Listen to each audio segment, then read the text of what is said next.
Hola queridos amigos, bienvenidos a esta 10ª entrega del podcast. Ya llevamos 10 episodios, pueden creer ustedes, ya han pasado más de 2 meses y gracias a los que han estado siguiendo este proyecto que me ha alimentado mucho en muchas de mis maneras de pensar, de entender la Biblia, de su valor.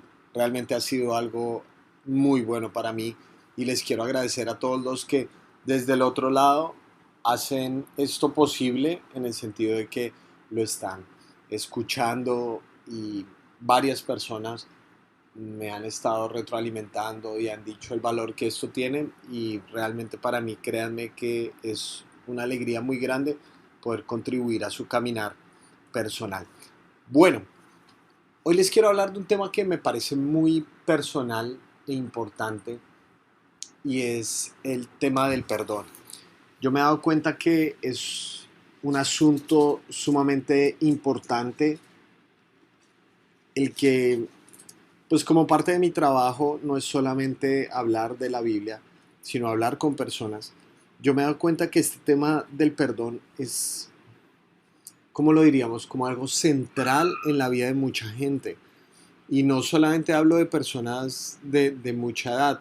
Hay gente que realmente vive con años de rencores acumulados, de dolor enconado en su alma, pero también desde muy jóvenes tienen profundo odio hacia personas, ¿no?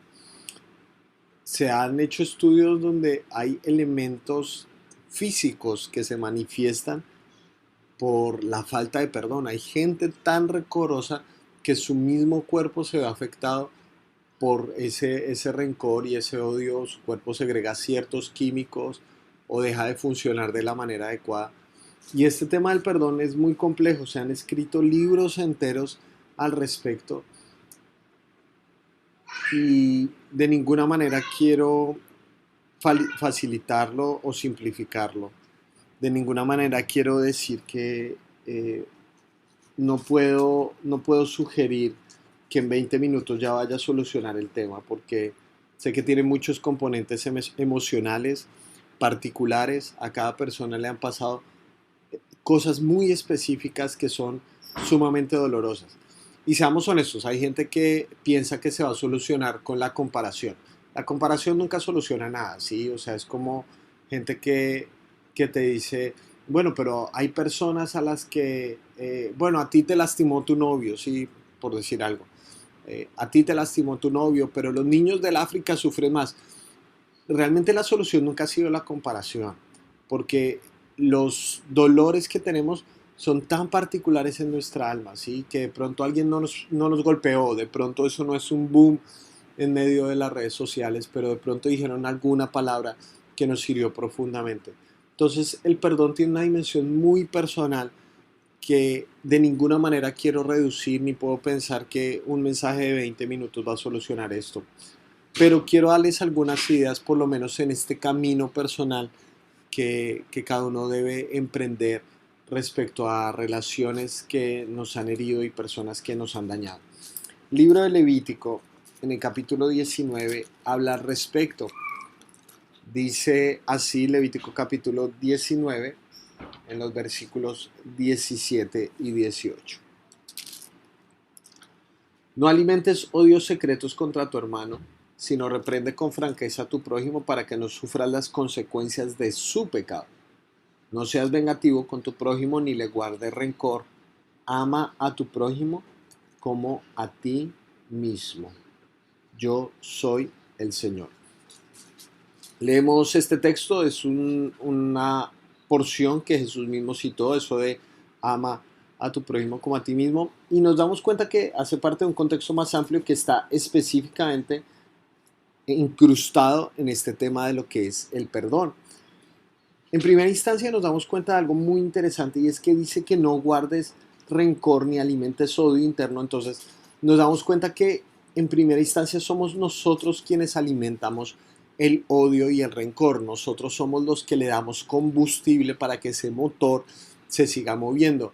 Somos nosotros los que seguimos recordando la historia como para endurecer más nuestro corazón. Somos nosotros los que decimos las palabras exactas, los que traemos a mente esas palabras. Somos nosotros los que alimentamos. Pero es muy interesante que diga que no hagas eso porque así vas a sufrir, para que no sufras las consecuencias de su pecado. Es decir, el perdón o el no alimentar el rencor no se basa en la premisa de suponer que lo que esa persona hizo está bien.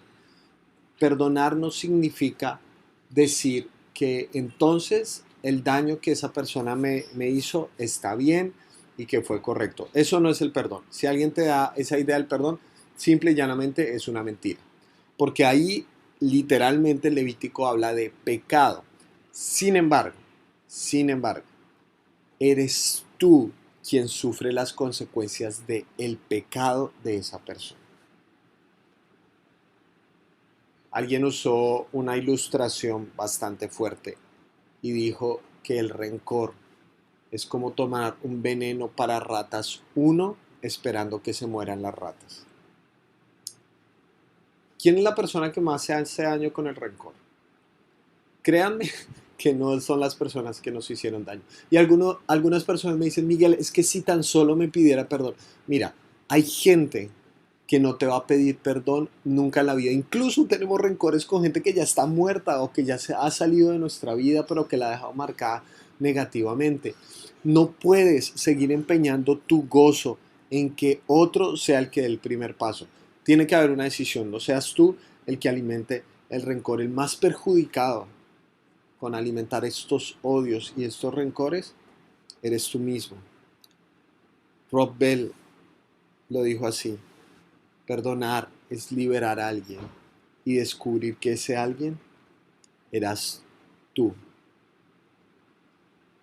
Al no guardar rencor, no le estás haciendo favor a otra persona. En primera instancia, estás soltando tú algo que te hace mucho daño, algo que te amarga la vida. Y por eso la alternativa no es vengarse, porque vengarse es seguir manteniendo la violencia como parámetro principal de la relación. Y es que a veces pensamos que vengarse es la manera de estar al día en una situación. Eso no es verdad, simplemente no es verdad, porque la venganza lo único que hace es como una especie de lanzar la pelota de un lado para otro.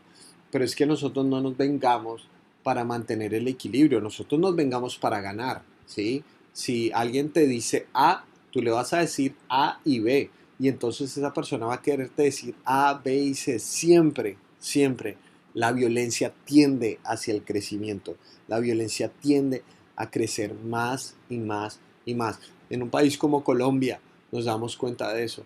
Ya no importa quién inició la guerra, sencillamente la violencia ha circulado tanto tiempo en medio de nosotros que seguimos siendo innovadores para vengarnos y vengarnos y vengarnos hasta que en algún momento alguien absorba el peso de la venganza sobre sus hombros y diga: la violencia se detiene aquí.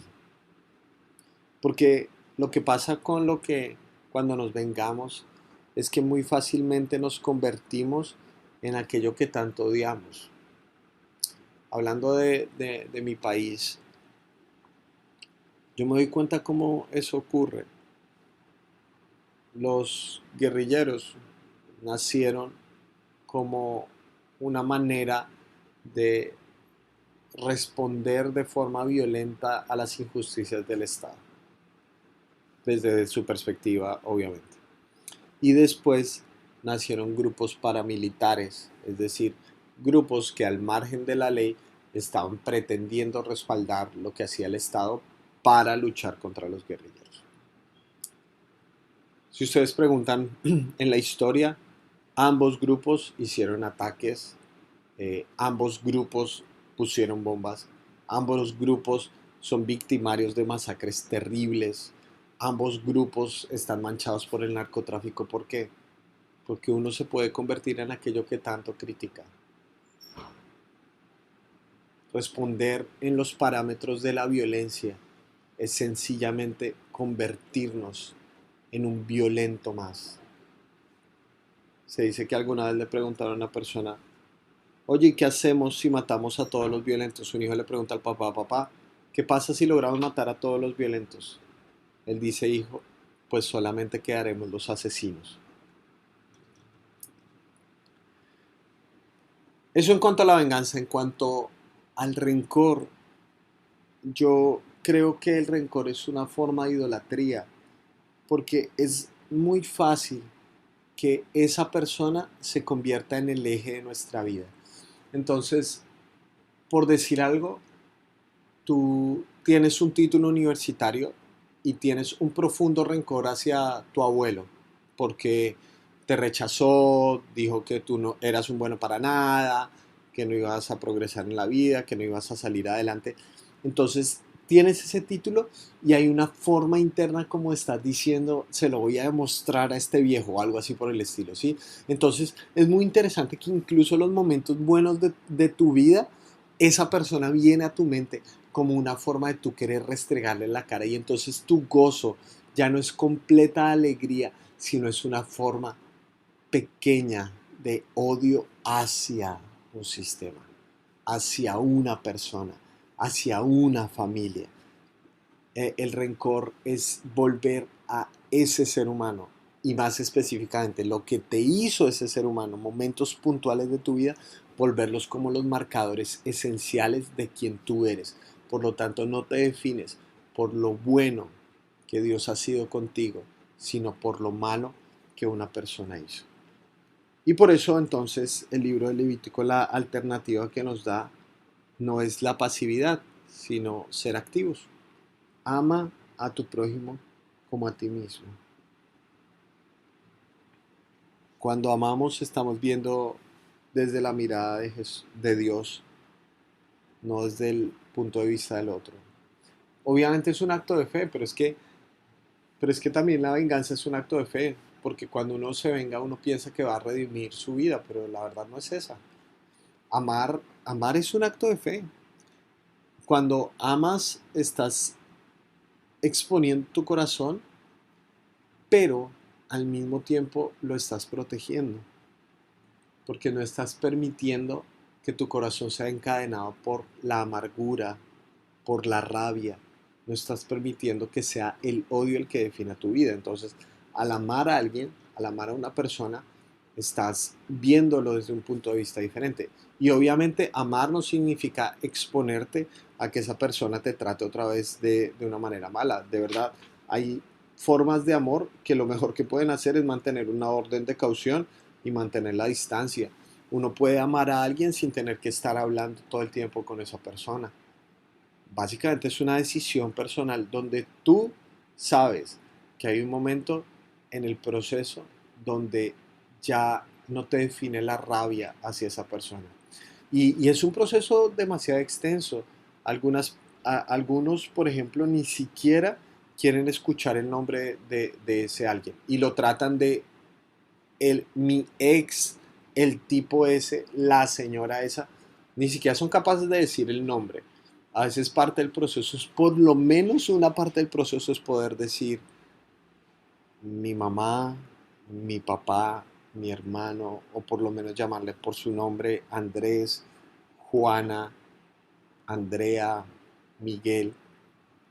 Esos son pequeñas partes del proceso hasta que llega un momento donde tú eres capaz de esperar que a esa persona le vaya bien, donde podrías incluso orar para que esa persona no siga anclada a la violencia, al rencor y a la rabia. Sin embargo, esta dimensión de ama a tu prójimo como a ti mismo es solamente una parte del camino. Si seguimos yendo en la historia, usaría la frase que Pablo usó para los corintios de les quiero mostrar un camino aún más excelente. Porque cuando entra Jesús en la historia, todo lo que nosotros considerábamos amor, ahora pasa a una nueva dimensión. Y Jesús, hablando a sus discípulos en sus últimos días, bueno, literalmente sus últimas horas antes de ir a la cruz, les dijo lo siguiente en Juan capítulo 13. Este mandamiento nuevo les doy, que se amen los unos a los otros, así como yo los he amado. También ustedes deben amarse los unos a los otros. De este modo, todos sabrán que son mis discípulos si se aman los unos a los otros. La pregunta natural que nos surge cuando leemos esto es, ¿y qué es lo nuevo de este mandamiento? Porque amarse unos a otros, pues ya lo teníamos en Levítico 19. Lo nuevo de este capítulo, lo nuevo de este mandato es, así como yo los he amado. Lo nuevo no es el amor, lo nuevo es el punto de referencia, porque vean que Levítico dice, ama a tu prójimo como a ti mismo. Y eso está bien, digamos que podría ser como el principio. Para muchas personas ese es un paso gigantesco, incluso que puede durar toda la vida, pero Jesús nos está invitando un paso más allá, que el parámetro, que el punto de referencia no seas tú, porque en última instancia cuando somos nosotros estamos a merced de nuestras emociones, de lo que nosotros pensamos. Jesús está diciendo, amen como yo los he amado. Es decir, nuestro parámetro es Jesús, nuestro punto de referencia es la cruz del Calvario, que amamos incluso hasta la muerte, que amamos incluso a aquellos que nos hacen daño. Cuando nos están haciendo daño, Jesús dijo, Padre, perdónalos porque no saben lo que hacen. Esa es la clase de amor que quiere Jesús que nosotros tengamos, que no entreguemos nuestra vida a la amargura, al odio y al rencor, sino que amemos aún hasta la muerte. Y yo me la juego porque ese amor es capaz de trastornar el mundo. Me contaron una historia que me impactó profundamente en Montería, en Córdoba, una de las zonas más golpeadas por la violencia en mi país. Resulta que una mujer salió a comprar unas cosas para su casa, a hacer unas vueltas, y cuando regresó encontró a su esposo y a sus hijos tendidos en el suelo, asesinados vilmente. ¿Qué puede hacer uno frente a eso? Semejante cicatriz, que vas a hacer algo cotidiano y cuando regresas ya no tienes una familia. ¿Qué puedes hacer frente a eso? Esta mujer viene a Montería, vivía en un pueblo de Córdoba, viene hasta Montería, la ciudad principal del departamento de Córdoba, y resulta que tenía otro hijo varón al cual también le asesinaron en su nueva vida. Y esta mujer decía, ¿por qué? ¿Por qué me vuelve a sangrar esta herida que tenía en el alma? ¿Qué dice uno frente a eso? Resulta que esta mujer empezó a participar en una iglesia, en una comunidad de fe, y Y en medio de eso llega a la iglesia una persona muy, muy, muy enferma y esta mujer decide ir a cuidarlo y a medida que va avanzando la relación se da cuenta que este hombre enfermo fue quien asesinó a su familia. ¿Qué haces con eso? Dime qué haces con eso. O sea, ¿te imaginas poder tener cara a cara enferma a la persona que mató a tu familia? Como esta mujer se había encontrado con Jesús, dice que fue la experiencia más dolorosa y hermosa de su vida, porque decidió cuidarlo hasta el último minuto de su vida. Esta mujer le habló del mensaje del Evangelio, de este mensaje de amor. No solamente le habló, sino que modeló eso, no dejó que su vida fuera absorbida por la rabia, sino que fuera impulsada por el amor, al punto que este hombre entregó su vida a Jesús. La invitación que tenemos late desde el libro de Levítico. una comunidad que sea capaz de amar, que sea capaz de trascender el odio, no con más odio, sino con un amor que va hasta la muerte por el otro y que le apuesta todo a la cruz de Jesús. Te mando un gran abrazo.